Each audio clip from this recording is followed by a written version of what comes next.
No, this is extraordinary. My next guest has been one of our favourite telly stars over the past 30 years, starring in shows, Waterloo Road. She won Strictly Come Dancing, of course, back in 2004. But behind closed doors, well, Jill Halfpenny has spent years coming to terms with grief after losing both her father and her partner to heart attacks. Now, Jill sharing her story in a new book. The book is called A Life Reimagined, and I'm absolutely delighted to say she joins me now. This is extraordinary. I read it all in the one, and it is absolutely extraordinary, Jill. It's obviously your story, and you're very honest about it, but it's also just full of really good advice. I mean, going back, you were virtually a baby when your dad died. What were you, 4? 4, yeah. 4 years old. Yeah. And it was like that. It just, one minute he was here and then he wasn't. Yeah, and it was 1979, and we were in the northeast of England, and my mum was left with 3 girls to bring up on her own, and we just got on with it. Yes, it was almost like he disappeared, though. Yeah. Because you didn't talk about it. But No. you didn't back then. People just didn't. No, it was kind of thought back then, if we don't mention it, it will be easier. If we don't bring it up, it won't upset people. And we're different now. We talk about things in a different way, but the book, a lot of the book is about perhaps like how that affected me and what then happened, because grief has to go somewhere. Of course it does. We're not talking about it, and I wasn't, and if I wasn't able to express it and process it, then it became very internalised for me, and I sort of became a very active kid. I did a lot of things because I didn't want to sit in my own discomfort. Right, so distract all the time. And so driven, Jill. You were so driven, weren't you? Especially when it came to your career. Yeah, and this is the thing with trauma and grief. It can be an incredible driver. Sure. And you can, you know, trauma can actually help you achieve a huge amount of things, but after a while, it's a bit like putting, like, diesel in a petrol car. After a while, it's like, OK, it's not working anymore.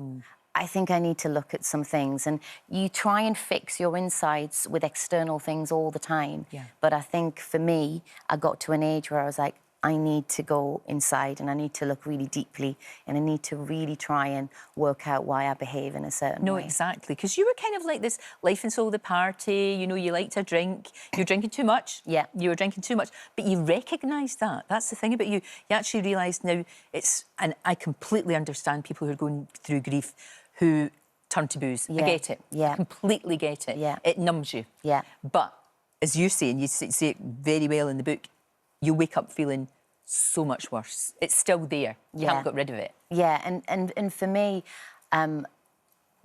because, as you know, in the book, I explained that I lost my partner as well. Of course. But I had stopped drinking years before I met my partner, Matt. So for me, thankfully, when I lost him, it wasn't an option. Even though I thought about it, it was less of an option for me to do that, to put that inside my body, because I'd learned so much by then, and I knew that all I was going, if I already felt bad, if I filled myself up with alcohol, I was going to feel 10 times worse. And that's not a judgment on anyone, by the way. That's just something that I learned about how that made me feel. No, that's the thing about this. It's very understanding, because, you know, grief affects us all very differently. We handle it in a very different way. There's no timetable, there's nothing like that.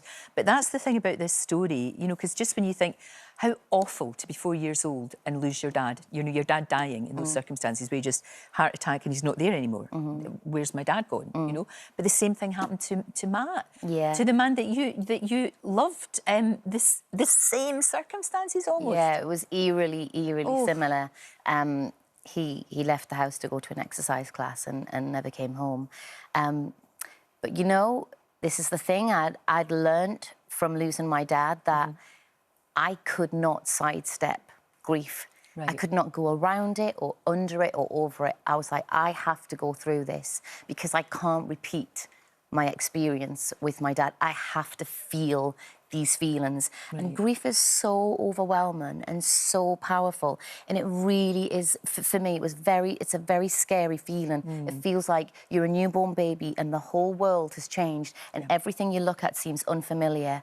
But I just kept telling myself, it's okay to feel. It's okay to feel all the feelings. And I was very open with my son as well. Of course. And I said to him, I said, Harvey, like, there are going to be days where I will struggle more than others. There are going to be days where possibly all I can do is sit on the sofa with you and watch a movie and cuddle up, because that's all I'll be capable of. But I promise you, I will be okay. Yeah. It's just right now, I don't feel okay. But you know, that's fantastic you were able to say that, because what a difference that would have made. And it's, again, no judgment in your mother at all, because it was different days. Yeah, totally. But, you know, if she'd been able to maybe say that to you and your sisters, yes, that might have helped. Yeah, because I think what's difficult is, I think as parents, all we want to do is protect our children. I mean, of course, that's all we do all day long. Yeah.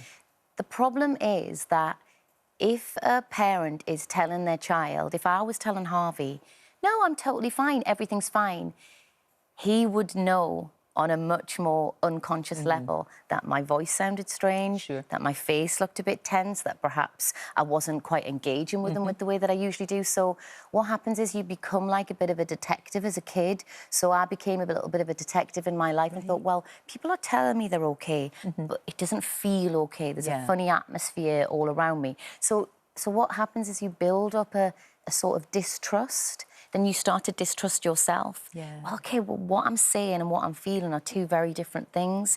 So that's why my opinion is that I just think to be as honest as you can is probably the best way through this. No, absolutely, and you're right. You're going to have good days and bad days. It's that thing, everybody is totally, totally different. I think this book, though, will be really reassuring in a way for people going through that terrible experience when someone dies, particularly when someone dies very suddenly, and you haven't had time to say bye-bye, and all those things that you want to say. And I think in a way it's your story, but it's going to help an awful lot of people, Jill. I'm sure already you're getting feedback. Yeah, I've had some really nice feedback, and the thing is, you know, I'd read so many amazing books about grief, and a lot of them were written by psychologists and psychotherapists, and they were absolutely incredible. And I just thought, I wonder if I write a book just from a layperson's point of view about my experience, but then what I did to help me. I just thought like a little toolkit, little things that I've learned, that I've picked up along the way from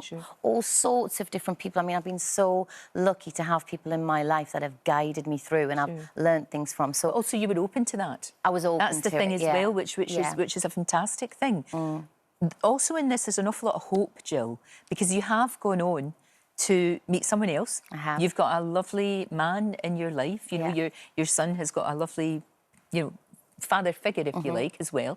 And that gives you hope too. And Matt had said to you, you'd had that conversation, hadn't you? Before, obviously, a long time ago, but you'd had that conversation, if anything happens to me, you've kind of not got his permission, but it's like he says, I want you to be happy. That's it. That's all he wanted for you. He did. You know, one night we were together on the sofa and he said, you know, if something was to happen to me, I really would love you to go on to meet someone and love again. And it was a disturbing conversation because it felt like he knew something. There was something very urgent and very direct about how he was speaking to me. And I wish I could tell you that I was like, of course I will, of course I'll do that. But I panicked because I seen something in his eyes. And my mum had had a similar conversation with my dad just 2 days before he died. And it all felt just too familiar and too real. And I panicked. However, you're absolutely right with what you've just said. Now I can look back at that conversation and I can think he was giving me a sign. He was, and also he obviously loved you very much. Because when somebody loves you, they just want the best for you. That's all they want. That's all they want. Jill, it's a remarkable book. It really is. I mean, and it says here, a journey of hope in the midst of loss.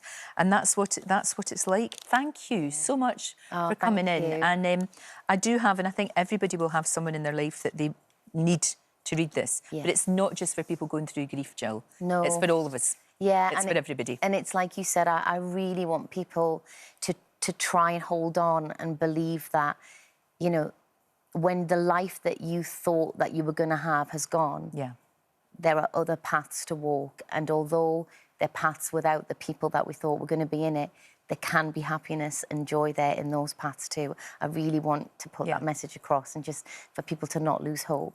You're a wise woman, a very wise woman. Thank you so much. Thank you. Really appreciate you coming in. And